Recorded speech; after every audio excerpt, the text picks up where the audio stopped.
Mix Yadav films Bhojpuri Sonu चोरी।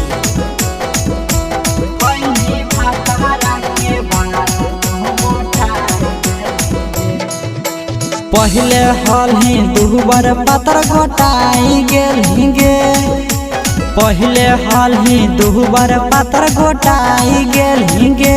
खैली भातारा के बात तो मोटाई गेलहिंगे, खैली भातारा के बात तो मोटाई गेलहिंगे।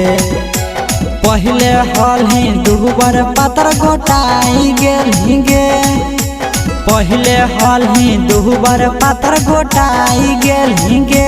खैली भातारा के बात तो मोटाई गेलहिंगे, खैली भातारा के बात तो मोटाई गेलहिंगे।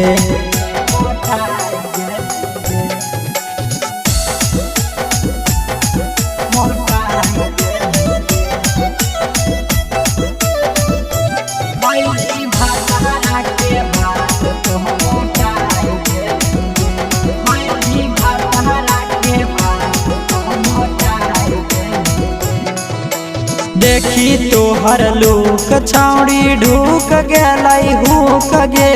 कलियो ना पसंद छौड़ी हे भेलै चूक गे। देखी तोहर लोक छौड़ी हुक गेलै ढूक गे। कलियो ना पसंद छौड़ी उहे भेलै चूक गे। दूधावा के जैसन दहयोटाई गेलहिंगे, दूधावा के जैसन दहयोटाई गेलहिंगे। खैली भातारा के बात तो मोटाई गेलहिंगे, खैली भातारा के बात तो मोटाई गेलहिंगे।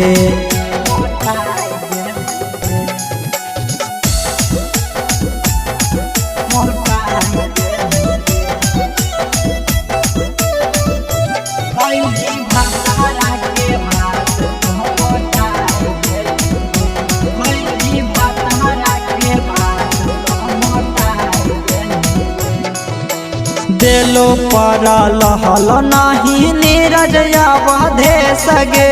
बड़ी पचताव हो छौड़ी नंदना बिके सगे। दिलो पर लहल नहीं नीरज अवधे सगे। बड़ी पचताव हो छौड़ी नंदना बिके सगे। जब से ससुरवा हटाई लेलहिंगे, जब से ससुरवा हटाई लेलहिंगे। जब खैली भातारा के बात तो मोटाई गेलहिंगे, जब खैली भातारा के बात तो मोटाई गेलहिंगे।